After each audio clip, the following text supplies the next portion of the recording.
What up, YouTube? This is Chris Morgan. Hi, my name is DJ Powell. And I'm Jamie Chestnut.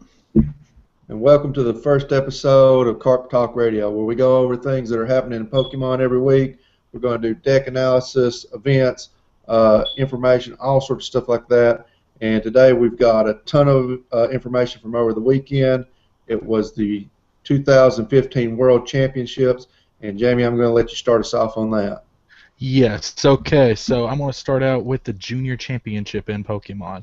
So, in our first match, we had Landorus Crobat, and it went up against Primal Groudon, with Landorus Crobat, one of Chris's favorite decks, actually taking the victory in that tournament. I think it was a 2-1 series, so it was an actual close match, but in the last game, he just couldn't get Primal Groudon powered up to be able to do it, so Lando Bats was able to take the victory. What's your thoughts on that, guys? I think that victory is pretty awesome. I'm not even gonna lie. If you can't power anything up, then how is anything gonna win? So I mean, I don't know. I really like that deck, so I'm kind of favoritism. I just really don't like Primal Groudon, so I'm glad that Lando Bass won. And everything in that deck can get powered up with one energy too. Yeah, it's just a really slow Pokemon. It's very powerful. I'm not really got to work much outside of like a single copy and Dawn fan, but it just seems like it's up against the wall against Landorus Bats because usually you're sitting on the bench away from all the damage and they're just incrementally taking damage throughout the course of the game. So when they finally bring them up, something like Kalucha or something like that can just knock it out. So I think he was pretty lucky to get past his top 4 round when he played another Bats deck. So eventually, it got him in the end. Yep, but let's move on. We have in the senior division, the match was Seismitoad Crobat, and that was going against Donphan. And Donphan being a terrible matchup for that, we ended up seeing Seismitoad Crobat taking the senior division. It ended up just Donphan wasn't really able to get powered up very well, and it was just getting one-shotted after one-shotted because Quaking Punch was hitting for 100 then. And then with Laser Bank, he just wasn't able to do anything. I give him props for getting that far. He did really good, making second place in the World Championships. That's a hard accomplishment. Yeah, any age group. And if they had to make it through day 2, which that was another interesting thing about this. Worlds was set up completely different than it had ever been set up before. This year, instead of just showing up at Worlds and you got your invite and you're just working your way through there. This year, you actually, if you didn't have enough points, but you were qualified for Worlds, you had enough points for that. You had to start day 1. The people that had the most points started day 2, and they didn't have to play in that first 7 rounds. So that was completely different. And kind of the theory behind that, some people were talking about, is they got rid of the last chance qualifier, which was this like grind-in tournament that they used to have before that. And since they didn't have that this year, basically if you could qualify for Worlds, you still had to kind of grind into day 2, which would be the actual top 64. And that sounds a little bit more difficult. Very difficult. Yeah. The interesting thing is you can switch decks between that too. So that played into a lot of strategy, which from what I've read on Burbank, only a few people actually took advantage of that. But, I mean, we were seeing a lot of Virizion Genesects doing really good day 1 because of so much Groudon. I mean, day 2 you could completely switch and counter to that strategy if you wanted to. So I was right in saying Virgin's going to have a good presence there. It did day 1 for sure. Like that. So anyway, let's go ahead and get on to the Masters. We have one of, like, DJ, mining your first competitive deck, Deluge, Keldeo Blast Choice. Archie all the way. Archie all the way, going against another Seismitoad Crobat. And him being, so I think his name was Jacob Van Housen, was that it, Chris? Team Jacob, all the way. Jacob Van Wagner. What was even better is he even was like redheaded and had this big beard and everything too. And he won with Keldeo Blast Choice, being able to Archie's Ace in the Hole first turn, both games, getting out Blast Choice turn 1, and then just loading up Keldeo and absolutely destroying. Yeah, he brought back I think considering that this is the last big tournament that Black and White era cards are going to be in outside of Expanded, this was the perfect deck to go out on. It had, Blastoise, which had been a staple in that format for a long time. Keldeo, who went from being a major attacker to a supporter, back to an attacker again, and the granddaddy on them all, Mewtwo EX, taking it down. Woohoo, Mewtwo! So, what I thought was interesting is it ran 2 Jirachi just to get Archie, and also 2 Shaman for draw. Most decks only run one or the other. Sometimes you'll see like a 2-1 line, but not a 2-2. Yeah, he had it set to be pretty consistent, and you could definitely tell that in Game 2, where he's just the announcers are talking about it. It's got like a dead hand, like there's nothing he can do. And then here he just plays some cards to keep drawing, and it's just like answer, answer, answer, answer, and then there's nothing that the Toad player can do because they can't catch up to it. There's just too much energy on the field. It's just too strong of a start. And the other thing is, he had already knocked out one of his Mewtwo. So the second Mewtwo that he had in his deck was already prized, so he wasn't able to pull that out either. Mm-hmm. In Jacob's deck or the other deck? And the Seismitoad deck. He ran 2 copies of Mewtwo. I think they both ran 2 copies of Mewtwo. Yeah, I'm going to miss the Mewtwo Wars, not going to lie. Mewtwo Wars, like, when we first came out, it was like Mewtwo versus Mewtwo, back and forth. Man, I miss those for sure. Yeah, I think Jay Witt was talking about that as well. So they're like, "What year is this?" 2012. I mean, but I'm glad that deck went on top. I'm really happy for Jacob. Glad he won it with Archie's Blastoise. That's all I can say. That's the way Worlds should end. Agreed. One last hurrah. It's great that it came down against Seismitoad too, because everybody spent all year hating Seismitoad for its power level, its consistency, its just evil deeds that it does, and here comes the Archie's Blastoise deck saving the day, and by golly, that's the way it should be. It's basically a unicorn versus a frog. That's right. Unicorn for the win. 'Cause it's magic. Wow, you do not use that word in a Pokemon video. What was even better, though, was where Wailord, who was the coming out of U.S. Nationals, he actually, in the top 4, managed to pull off a high breaching to win a game. Yeah. Wailord is... I really like Wailord just because it's so obnoxious. That's the only reason why I like it. No, I don't like the attack, I don't like what it does, but I just really like Wailord. Just because it has 250 HP and you can throw that down immediately. Yep. Anyway, let's go ahead and move on. Chris, take us into our major news that we had. All right. So the big story that's been brewing around on the internet from the start of Worlds until now, the debate's still going on, is apparently there was an incident that happened. 2 Pokemon players who were qualified for Worlds decided they were going to post on Burbank and a couple other sites. It may not even been Burbank, but it was definitely Facebook. They posted a picture of some guns that they had and how they were going to come to the tournament, and somebody made a mention about them killing the competition or something like that. And that sparked a whole thing where the Boston Police Department and Pokemon International basically put out arrest warrants for these guys, banned them from the event, and arrested them in Boston. And they actually took all the weapons and the guns with them. So the weapons consisted of a 12-gauge shotgun, an AR-15, which is a military-grade gun, several hundred rounds of ammunition, and also a hunting knife. Of all things. I know, and Pokemon is supposed to be the thing that is like a community thing for like small kids up into however age you want to play, and then they just, oh yeah, guns. Like that's definitely gonna hurt the Pokemon community in general already because it's called Pocket Monsters. So some parents don't want their children playing it just because it's called Pocket Monsters, and they don't want their kids to believe in monsters because they connect that with demons. And now all those parents are going, see, I told you, that's why you don't do it, because there's demons, and then now these demons affected these players, so they brought guns.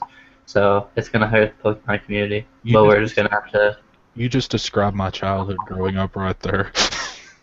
Yeah, but we're just going to have to, like, as a community, as a Pokemon community, as a group, we're going to have to just make sure everybody knows that, like, we're not all going to bring guns. We're still in it for the Pokemon community. Now, I had heard that these guys said they were just joking, and which, you know, it could have been just a really bad error in judgment on their part to post it online, but the fact that they brought them with them, Yeah, that's where the joke ends. Yeah, that's where it's not funny anymore. yeah. Now I'd seen posted online this morning that they had brought the guns because they were planning on stopping back in Indiana at a shooting range when they were heading back from Worlds. So that hasn't been confirmed or anything yet, but I know that from what I've been reading that they're both in jail right now, and there's not going to be any bail set until after a hearing. So, Rule number 1, though. In a lot of states, it's illegal to have a gun that's registered out of state. Mm-hmm. So already they're already breaking the law. Yeah, that's Massachusetts. I think has a pretty strict gun law anyway. So exactly. But it's not like here where everything's really lenient. Well, yeah, you can buy guns at the flea market here. You can buy guns at Walmart here. Well, yeah, but you need a license from Walmart. From the flea market, you don't. Yeah, true. That does not give anybody out there ideas, by the way. If you're going to use a gun, make sure you use it for protection, or you're using it to get food. Don't ever use it just to threaten somebody. Yeah. Especially not a Pokemon tournament. I find chewing gum and putting it in their hair works just as good as shooting them. Exactly. Then you can just sit there and laugh about it, and there's no blood. Exactly. And then you cut off their hair, and then they just have a very bad haircut, and then you're like, I did that. Dang straight. It sounds like something from like one of our neighborhoods would be like, hey, there's that Sawsbuck and a Pachirisu and a Diggersby. That looks like good eating. Let's go get 'em, boys. Delicious. So, guys, I really want some donuts. I'm sorry, that's off topic. They should make a donut Pokemon. Well, that every time they show Hoopa on some of those sleeves, there's like donuts and stuff. So yeah, it's got donuts everywhere on Hoopa, so we got a donut Pokemon. That's right. He just makes donuts. He's not a donut. If I tried to eat him, I'm pretty sure he would like hurt me pretty bad. Then he could make you some donuts. Okay, so he'll call up his Pokemon EX friends using the bandit ring and just attack me with them. We're getting off topic here, guys. Alright. So let's move on. At World Championships, they announced a game that I have been looking forward to. It was released, supposed to be only a Japanese arcade title only, but they have announced that they're going to be releasing it worldwide on this coming spring. Pokken Tournaments. What Pokken Tournament is all about, it is like Tekken, only it's Pokemon. It was first they announced it was supposed to be like based around fighting type Pokemon, but now they've introduced other Pokemon to be able to fight. Yeah, like Suicune and Gardevoir. And Mega Gengar and even Pikachu. Pikachu. I say they'll overpower Pikachu to death just because it's Pikachu. Of course. Pikachu is the strongest Pokemon in the world. Exactly. It learns Thunder Shock. That's a 40 power move. It can knock out a whole Pidgey sometimes. It will. All I can say is this game better have Halucha in it. It needs Halucha. Oh yeah, definitely. Empoleon. That's my two things it needs for me. If they use Empoleon though, Chris, Empoleon doesn't have fingers, so it's just going to be like this, trying to fight, and then doing this. I mean, that's not real practical. It's better to do this instead of... Well, he could go like... You go battle him, and then we'll talk about it. Yeah. Use your fist. He'll use his karate chops, and we'll see who wins. So I'm going to be fighting an Emperor Penguin. I'm sure the whole animal rights activists wouldn't be mad about that at all. Screw them. Who cares? But this game also offers a lot of support Pokemon. Like, you know how in Super Smash Brothers you'll get a Pokeball and then it'll offer a Pokemon to help you?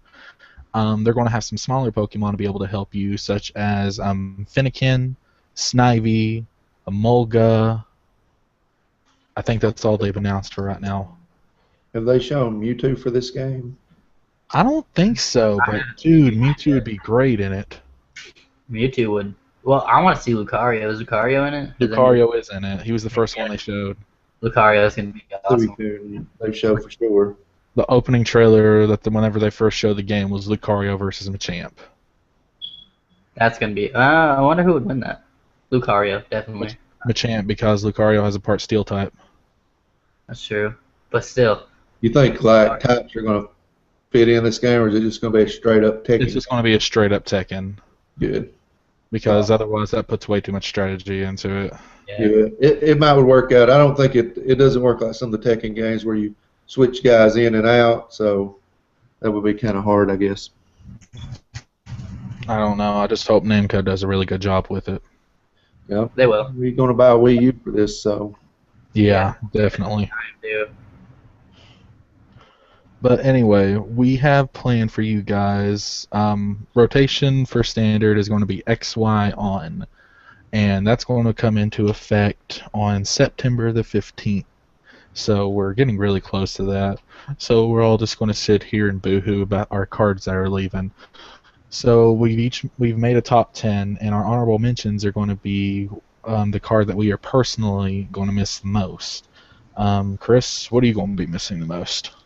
Well, as I said back when we were talking about Potekin, it's Empoleon.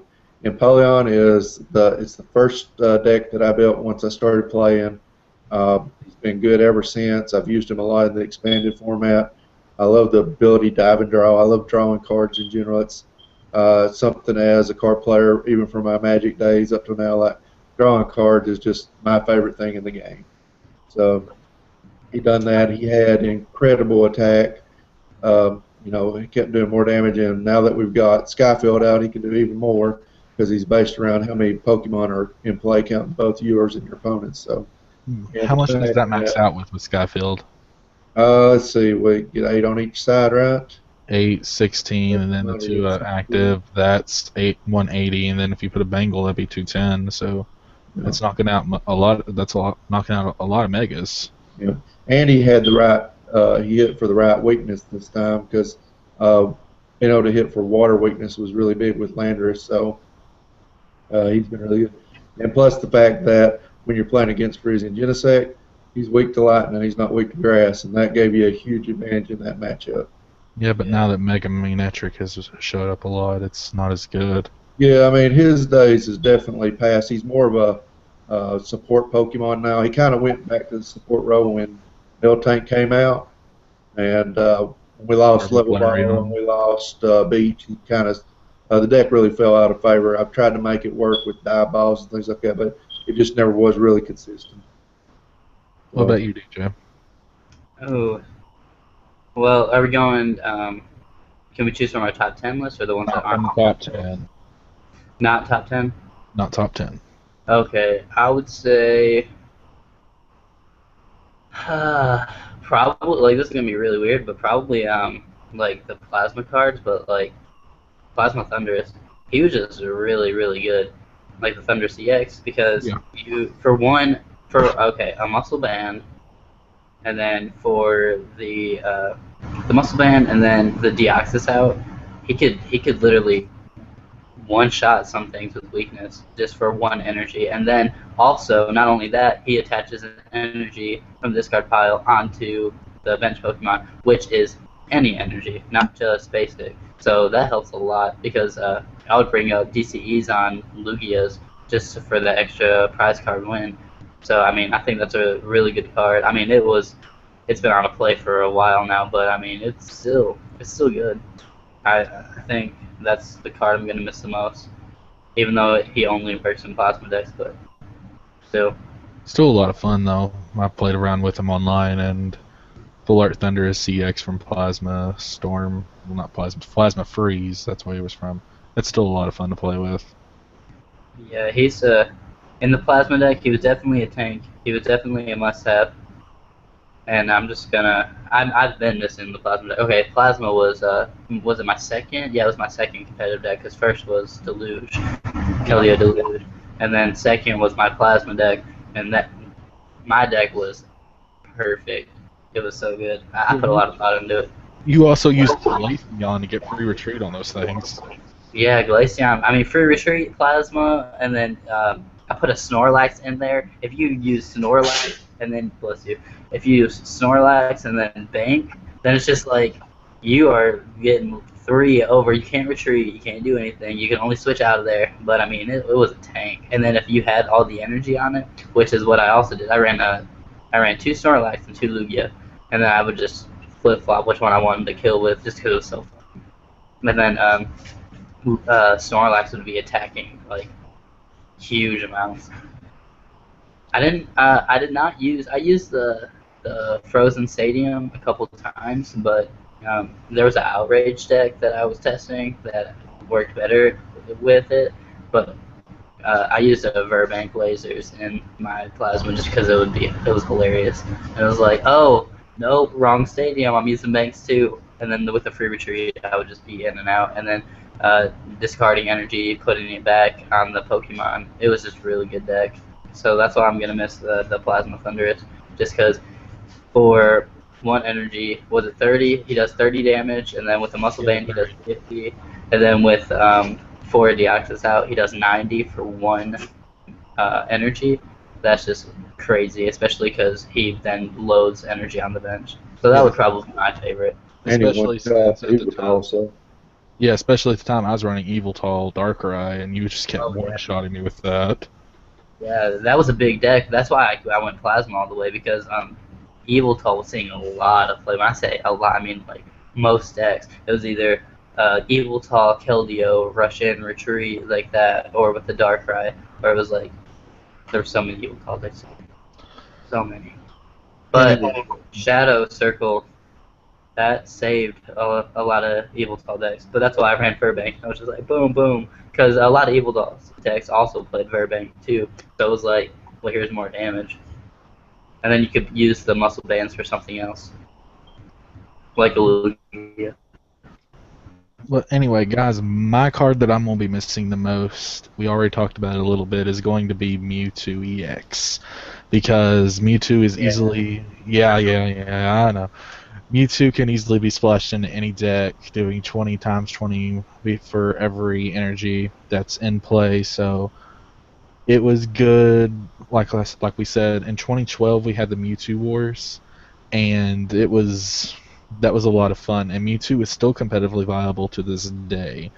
It's easy splash ability. I ran it in my Eviltal deck, I ran it in my Fairy Box deck, I ran it... Or you ran in your Virgin.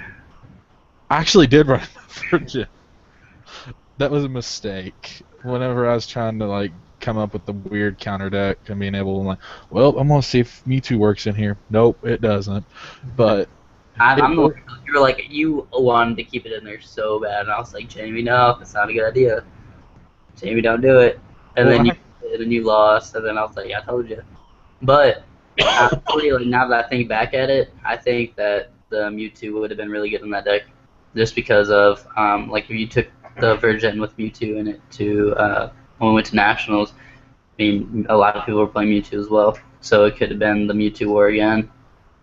Mewtwo it's always been a war though. It's gonna still stay a war and expand it probably because it is so easy to splash it into so many decks. Right now, expanded is a lot of Durant, I'm realizing, and with these new cards coming out from Ancient Origin, the Broken Vine Space, I mean, for giant plants.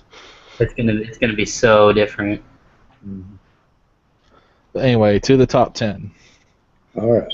So these are the top 10 cards that me, DJ, Brandon, and Jamie discussed that we felt with them leaving, it leaves the biggest impact. And the only card combination that didn't make our list that we were thinking about was Verizon Genesect, and he just hasn't been very relevant for a long time. Even though it's a world championship. We had a small resurgence there, but we're just looking. For some reason, people really guessed that Groudon was going to be played.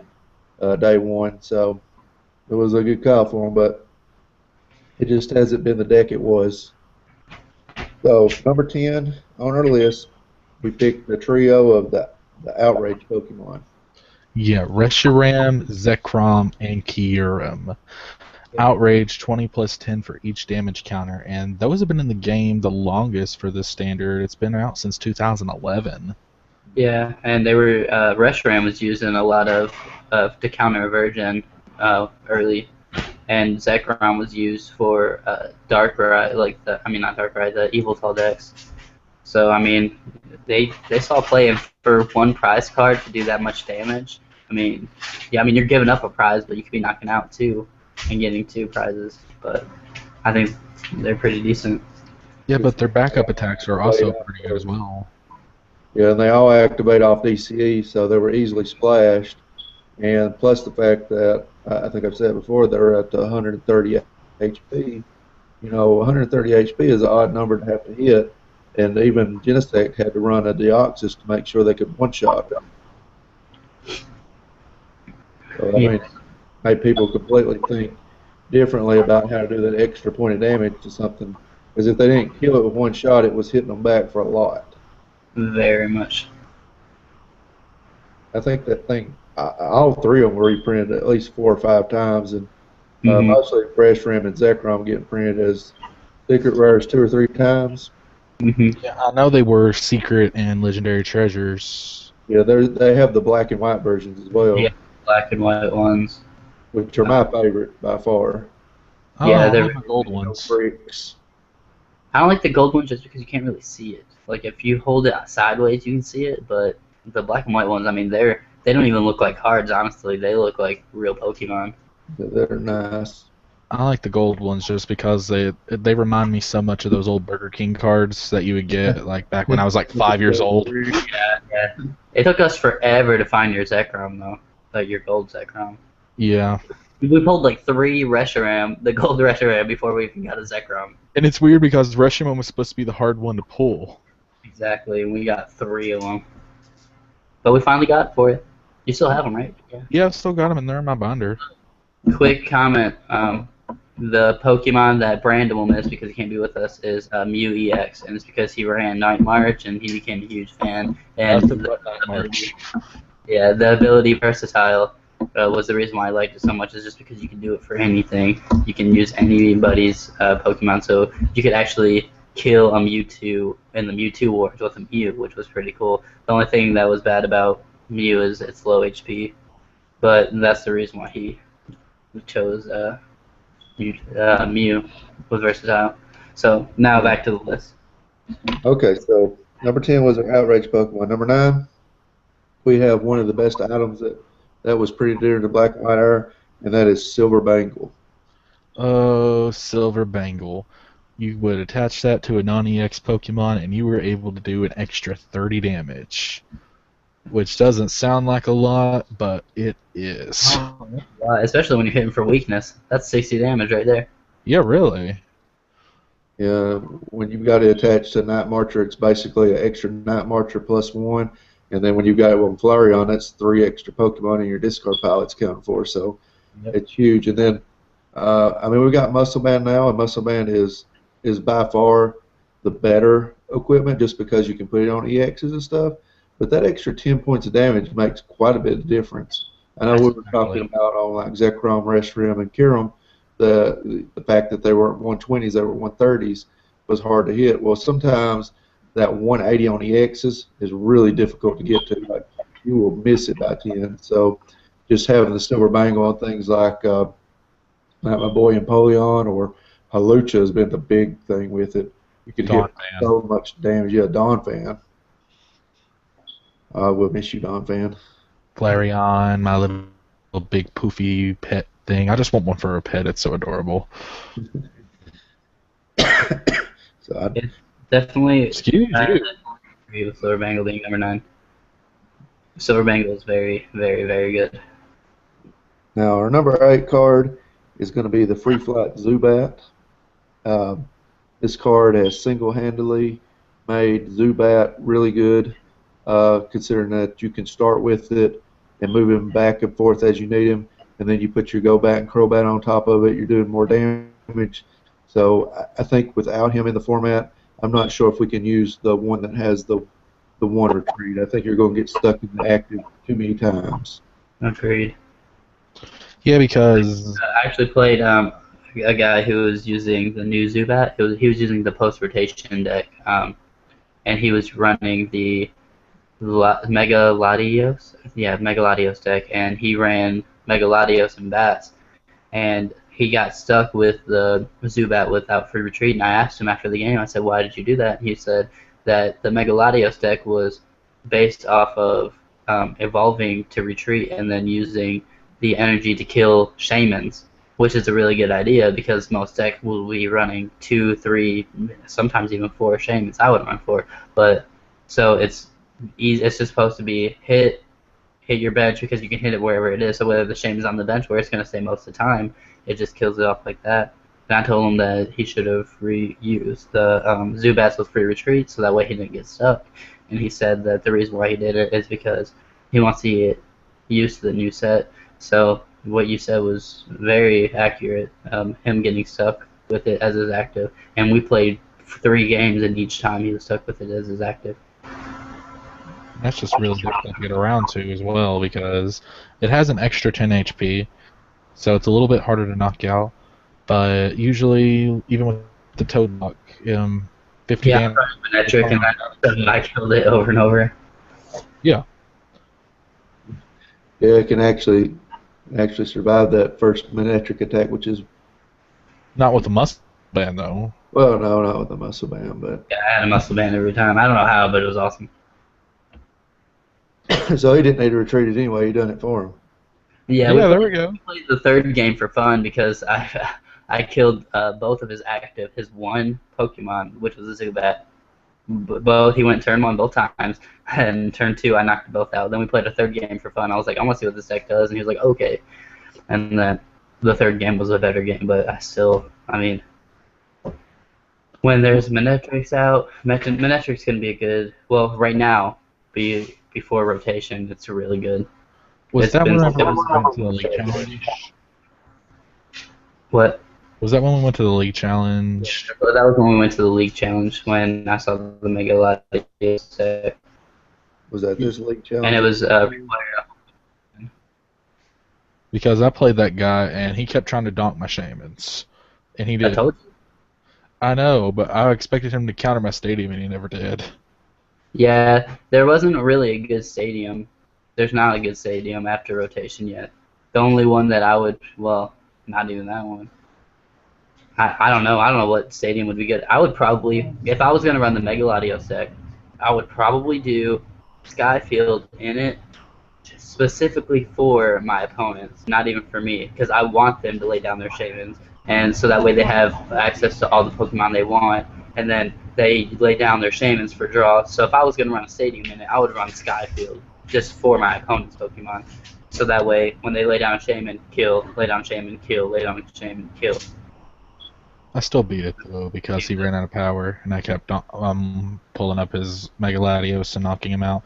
And then he finally put down a shaman, and I just Lysandered up and like, oh, okay, here's some payback. Bam. Yeah. Moving on. All right. But yeah, that's why that's why the free retreat Zubat should have been played in that, and that is why we will miss it as well. All right. So, number 7, what is favorite of both mine and DJ's, and that is Garbodor with the Garbotoxin. Screw that card. That card is fantastic. That card. No, it is not. It's a terrible, terrible card. Oh, I love that card. Keldio's gone. Jirachi, gone. Shaman, gone. You can poison Virizion. Yes. Do you know how... That's awesome. You can poison all of them. I mean, I was playing Quad Toad versus Virgin. I had my Garbodor and my lasers, and I won. I beat it 2-0 in the tournament, and I was playing Quad Toad with it. And that was with the resistance on Virizion because I had it out turn 2. Because I went first, and it was like whatever, boom, boom, automatically evolved. No. Lasers, it was so good. No. Honestly, if that card was reprinted every set, I would be that guy who ran it and would be running the originals. Yeah, but it's just because where you came from Magic, you would run mono blue every time. Be like, oh, you want to lay this down? No, screw you. Well, that's what it is. It's control. If you can control the game, then it's fun. It's all strategy. If you can control the game, that means you're automatically going to be the better player. I just don't like that card, but it is a good card. I've used it before myself, and it's actually got me a tournament win and won me a lot of games, so I will give it that. But I just don't like Garbodor. It's a bag of garbage. It's a bag of crap. It wears these little puffy-looking things on its head. What is it trying to do? Look cute? But I'm going to save that for another rant video. I like playing cards that tell my opponent no, so like hammers. Using hammers on Jamie, I like doing that. I like using Garbodor to tell him no abilities, and I like shutting off his items with Seismitoad, so yeah, I'm that butthole that likes that, so. I like Explosion. I really liked it against Metal decks as well, because Metal, if you don't have abilities, it's over. Like the Kling Clangs, all those, like the Bronzongs, Aegis Slash, especially when you're playing Toad against it. If you have Garbodor out, it doesn't matter if you have a DCE on it. You're attacking, especially when your energy would only be 4/3, 4 DCE and 3 water energies. It makes it so much easier to attack. So it would be like you can attack it, and it was just awesome. And then they're gonna have to power that up because they won't have the free retreat because the Keldio's Russian ability, it won't work because of Garbodor's activated. So when you have Garbodor out, you can attack Aegis Slash. It takes 3 to retreat it. Most decks run 2 switches max.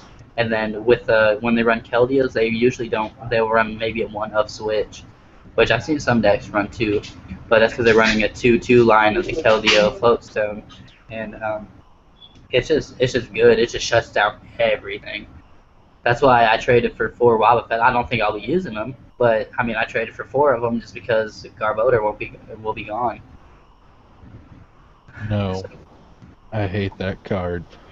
But that definitely. I think that it should be moved up higher, but when it's talking about, well, when we talk about all the other cards, I definitely agree that it is perfect on the list right where it is. So our next card, who happens to be shut off by Garbodor, is the Safeguard Pokemon Suicune and Sigilif. So good. Many a game have been won and lost to those cards. Yep. Exactly. Agreed. And when I ran my Deluge deck, yeah, I ran Suicune just because I was like, boom. Oh, even in the league challenges when we went, I ran Suicune in it because of Primal. Because a problem with Pyroar is it would be basic Pokemon. Basic Pokemon can't touch it. So that's why Pyroar was really good. But then when the Megas came out, it made it not so good. So when I was running the Toad Manectric, I was like, well, I need something. I was going to run a 1/1 Leafeon because of the Primal Kyogre and Primal Groudon, but I ended up running Suicune instead because it blocks more. And so it blocked all EXs, and the only thing that would beat it is Garbodor. And I did indeed run Garbodor in the deck as well, but I just flipped to which one I needed at that moment. So Suicune saved me so I could end up piling everything up, and then I activated Garbodor because I was ahead of the game. And a lot of the time I would end up combining Mewtwo with Sigilif just because you have 2 Psychics, and then Sigilif would also go with Gengar, it would go with Trevenant, and it was Suicune. Well, Sigilif also seen a lot of play too, because its attack would be 50 plus 10 more for each energy attached to your opponent. So that was good to go against Yveltal. That was good to go against Mewtwo. It was good to go against Lugia. Anything that needed a lot of extra energy to be able to attack. So Sigilif was really good for that. What are you eating? I mean a cookie. I ate pizza. Ho-Oh deck. Remember my Ho-Oh deck? That deck was fantastic. I put so much thought, so much practice, so many hours into that deck. Off topic. 22 energy. Off topic. Sorry, but no, it's I ran Sigilif as my Mewtwo counter because it had Safeguard, I was running Rainbow Energies and Prism Energies at the time, with nothing to get rid of them basically besides Enhanced Hammer, which people ran 2 of those. So when you have 2 of those and you're running 8 special energy, I mean, it really doesn't matter. But I ran that as my Mewtwo counter, and it won me so many matches. Alright, what we got next, Chris? Okay, now we're down to our top 5. Number 5 on the list is our first supporter. That is Colress. Card that has gotten better as time has went on. Yes, let me explain this one.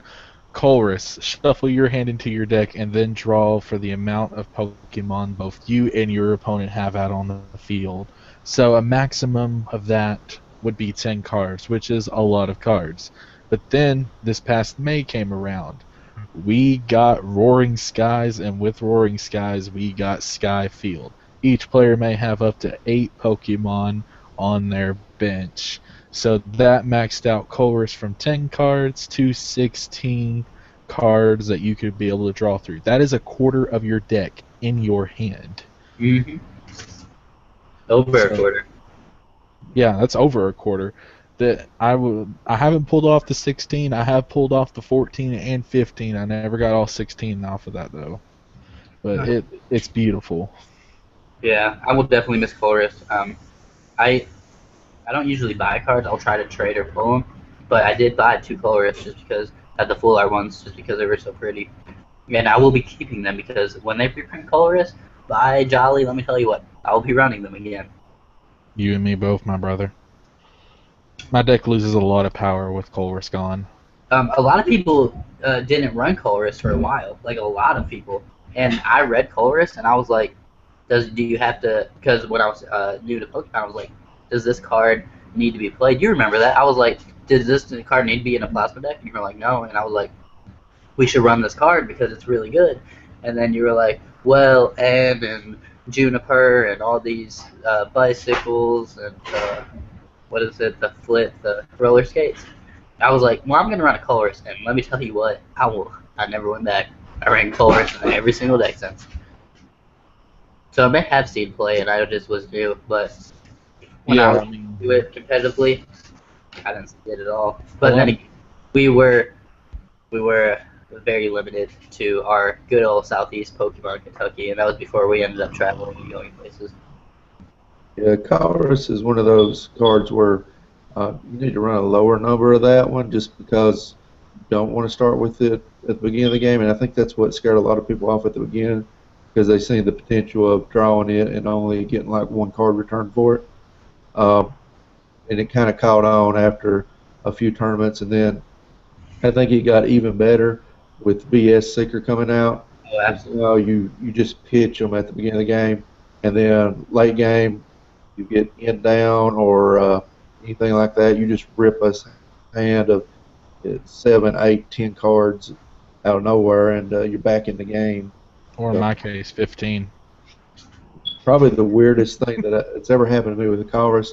I've been playing a lot of Rails online, and one game I started out with a Dynamo, a Beach, and like 5, 6 energies because the randomizer on it is really weird sometimes.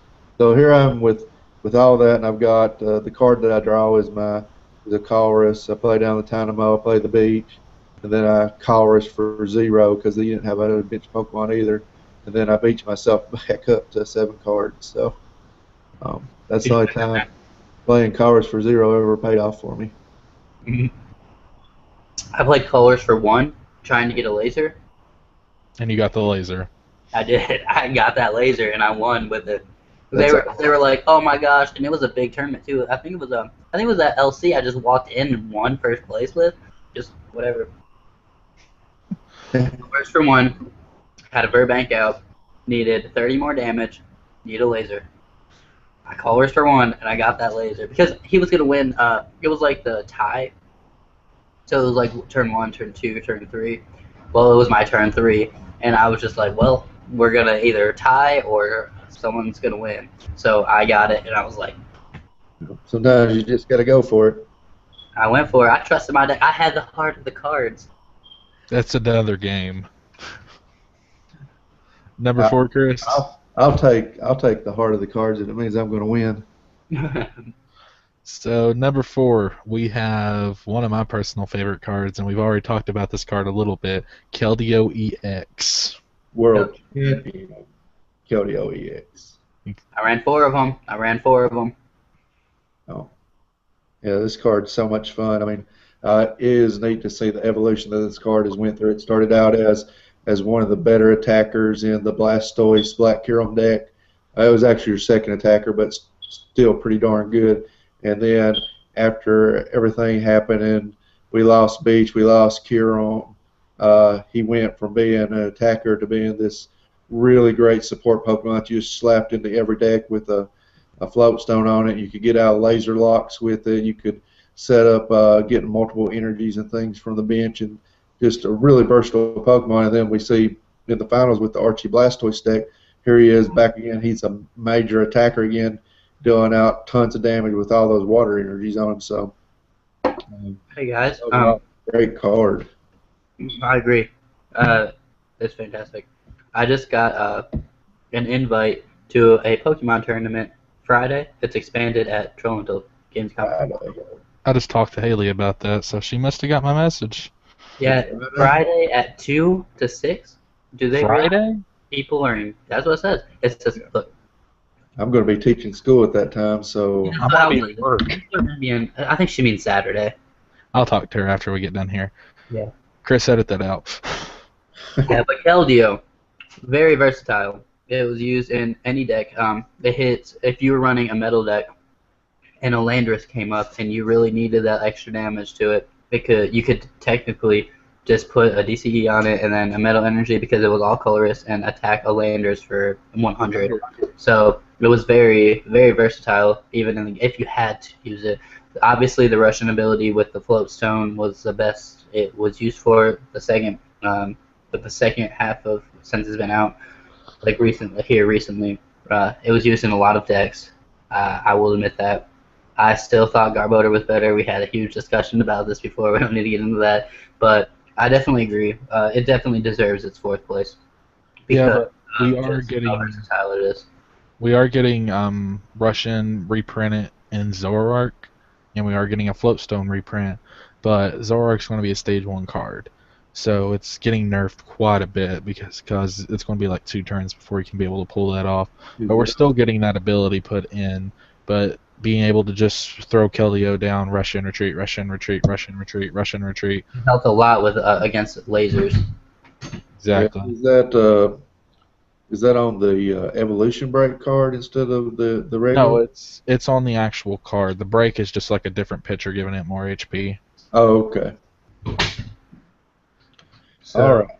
So we're down to the top 3, and these 3 cards could be interchanged on anybody's list. So we had a lot of debate, and we kind of just figured that this is the order we wanted these 3 cards in. Mm-hmm. These are the 3 most powerful cards that were in black and white. They're probably the most played cards in black and white.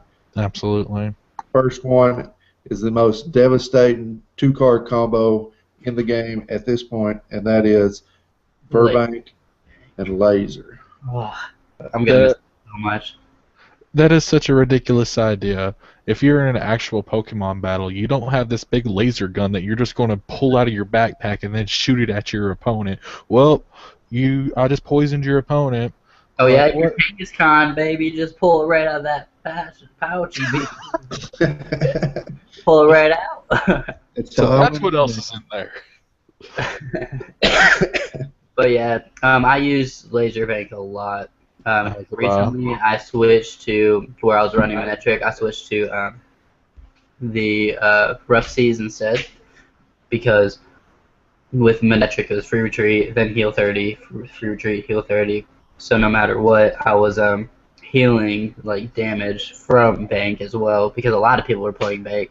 So I will definitely miss it though because it did win me a league challenge and it did win me tournaments. So you said it also won you a beach, didn't it?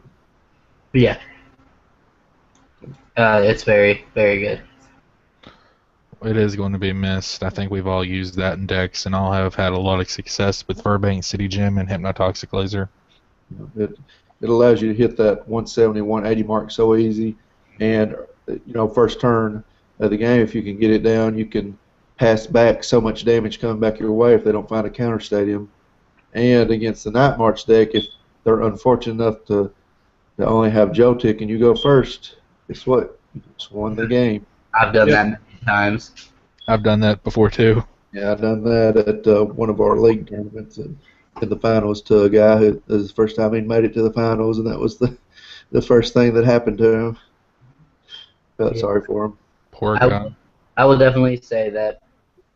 Well, I believe if any stadium would be played and expanded, obviously Tropical Beach, but I would say that we will still be seeing Laser Bank and expanded, some kind of, I don't know. I think that it will be played. Yeah, the reach is just too strong with those two cards. That it almost fits in every single deck. It's better in control style decks, even though, well, it can go in aggressive decks too if you really want to be aggressive with Evil Tall. I seen Evil Tall play it. Yeah. It's just been so long since I've seen an Evil Tall game. So hopefully after a rotation stuff, I hope Evil Tall comes back. It's still a really powerful card. We'll see. I think that green is going to be the thing to go. Grass type Pokemon all the way. Yeah, I'm all about some Vespiquen right now. So yeah, I've been trying to find counters online and I just can't. I mean, the only thing that you could do is running it yourself. Yeah. So guys, I'm only giving up one prize with that deck, so it's really good. It's really consistent and it hits for a lot, and especially with those evolutions to switch the weaknesses. So. Yeah, and the level balls, getting them. God, yeah. Way consistent. I might try to run a 4/4 Raichu Pikachu. Try to get them out fast because with Skyfield, and then use like Hawlucha for more damage as well against EXs because it has free retreat as well. I thought about putting a Lucha in my Vespiquen deck and just running Bite Energies along with the DCEs. That way I had another attacker plus free retreat. That would be at least 6 to 7 Pokemon free retreat. Yeah, that's very good. All right, well, let's go ahead and move to number 2. Number 2 is the best A-Spec that has been printed. By far. The one that was used in at least 90% of the decks, and that is Computer Search. Yep. Computer Search. Discard 2 cards, get a card, put it in your hand, shuffle your deck. I always made sure I had double colors energy for locking out with Toad. Exactly. Yep. That's what I use mine for as well. one time I used it for, I don't know, it was a, what was it? It was it was a muscle band because I needed 10 more damage, but it worked because it was already poisoned. I was like, man, still don't have enough. You don't even have to show this card to your opponent. You just put it straight into your hand. Yeah. Oh, and that helps a lot. Like, if you have 2 cards, you just can't play them. Let's say you have a full bench out and you have 2 Pokemon, so you can't lay them down, or you have like evolutions, and then you're drawn to a computer search. You can get a supporter, or even a Jirachi to get you a supporter if you actually had to, which I don't see why anybody would do that. But it was a very good card, just because you could search for any card. It doesn't matter if it's an energy supporter, because Skyla lets you search for a trainer. Well, it's a really good card. It really is. I usually look for supporters with mine, just because I was stuck, or to Lysander something up, or Verseeker to get a Lysander that's in the discard pile. It's definitely a staple in decks. Yeah, I would say before VS Seeker was printed, Computer Search was more about 70%, with everything else being Dazzle Machine. But most of the time with Dazzle Machine, you was just grabbing a supporter anyway, and VS Seeker just lets you really abuse discarding your supporters early in the game and then getting back answers. Agreed. But Dowsing Machine is still a good A-Spec, just Computer Search is a lot better. Yeah, it is. But there just hasn't been anything that, items that we needed back that weren't supporters now, for the most part. Every once in a while, you really wish you could grab that switch or that float stone or something like that. But the 5th laser.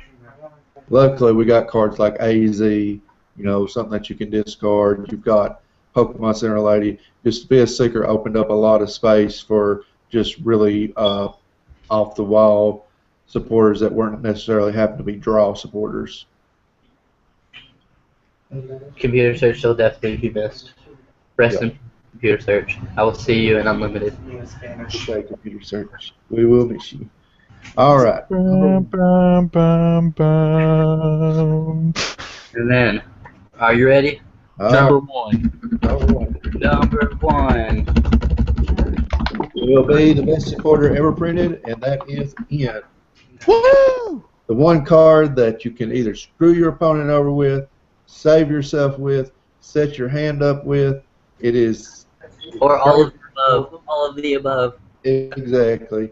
And as long as your opponent doesn't draw Juniper off their one card, it is the best win you will ever have. Yes. And that ability, I think, actually just suits the character N, because throughout Pokemon Black and White, you thought N was going to be the antagonist.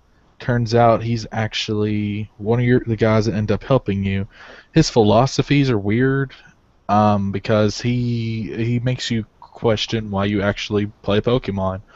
Are you using these creatures just to be able to fight for you? Yes. Well, yeah, of course, but Pokemon is for kids. I mean, that brought up, like, that whole thing of N saying all of that brought Pokemon back up into the main media, saying that Pokemon actually goes and promotes animal abuse, and they was starting, at that point, they started to compare Pokemon battles to dog fights again. Yeah. So, because a lot of Pokemon are really animal looking. I mean, about 70% of them are based on animals or more. Well, Aegislash is a sword, though, which is, I think it's kind of funny. Vanillite's an ice cream cone. What's your point? Yeah, the next dog fight I go into, I'm taking Wailord with me. Yeah, exactly. I'm going with my big Arcanine. I choose you, Torterra. Oh yeah, I choose you, Wailord.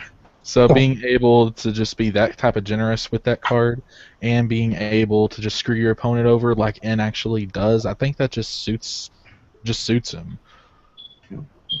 I very much agree. I think N is definitely a staple. I mean, every deck. If not every deck, 99.9% of the decks ran N. Every deck runs 3 or 4 N. I hated N when I first started playing, and then I actually played it, and I was like, wow, this is fantastic. Every single deck since then I ran 3 or 4 of. No less than 3. Well, actually, one deck I ran 2 N, but that's because we had the 4 Seeker and the Colress and Skylas and all the other stuff. But that also helped me win a beach, so I'm okay with it. At Nationals, of all places. Yeah, at Nationals I won a beach. But N's one of those cards that also got a lot better with Versus Seeker, because you can use them early game. You can pitch them if you have to. If you have Juniper and you just need more cards. And then late in the game, you have so many outs with it. You're either drawing the N from your deck or you're Versus Seeking for it. And I swear, sometimes when I'm playing the game, I'm just like, I've got this one as long as my opponent doesn't play N. I hope he doesn't play an N. I hope he doesn't play an N. And then when you see him play something besides the N, you're just like, yes, I got this. But most time they'll end you in, fingers crossed, you'll either hit the Lysander you needed or the VS Seeker that you was wanting. So. Yes. And is definitely, it deserves its place at number 1. So. If it had to switch, it would be number 2. Computer search would be number 1. But N definitely deserves number 1. And N's been around since the Black and White era started. It came out in Emerging Powers, Black White 2, and we've seen it all the way through to XY6. It's definitely changed the way, like I've been testing, XY on, and it definitely has changed the way that I play the game, because I'm not worried about getting end anymore. So like when I'm playing like my Vespiquen deck and they knock something out, I will go and I'll use teammates and I will go get like the DCE and the Lysander, because I know they're not going to end me, so I can hold on to the Lysander for the next turn. And it definitely changes the way you play. Because normally I wouldn't do that, and I would be thinning out my deck. So if I did get in, the possibilities of me drawing what I need would be a lot better. But I don't have to worry about that no more. And I don't think Ace Trainer comes anywhere close to doing that. No, not at all. I agree. Because there's that condition on it where you have to have more prize cards than your opponent, and that just doesn't work. Well, it looks like it wraps up our top 10, and I think we got quite a bit recorded this time, so let's go ahead and we'll call this night. Unless you guys got something else you want to talk about. No, not at this point. I think that is it. I want to thank everybody for watching our video. Make sure and subscribe below. Subscribe. Do that. Please do it. We need support because we have to feed our families. Do it. I'm doing this first time. That means you have to do it. Make sure and comment and let us know what you want in there. Maybe you've got a better top 10 list than we got. This is one that we just worked together. Maybe you want to give your honorable mention about what cards you're going to miss the most, because the cards that we're missing are definitely not top 10 material for the most part. Mewtwo definitely probably could be, but I think there's a lot more powerful cards. But we forgot Darkrai. Yeah. Oh, Grandpa Mewtwo and Grandpa Darkrai. Actually, the Outrage Trio is the grandpas. They're the great granddaddies. So if you guys have another top 10 list, or like your own Pokemon, or if you want to give us topics to talk about, then we will gladly tackle on anything you guys want us to do. Just shoot us a message and we'll make a video on it. All right. But if you do like this, subscribe, leave a comment, follow us on Facebook, like us. I think we need a Twitter, guys. We also need an Instagram. I'll make the Instagram. I'll take care of the Twitter. Sweet. I'm too old to use Twitter. What's a Twitter? Anyway, guys, this has been Jamie. And I'm DJ. And I'm Chris. Peace out. And splash on. See ya.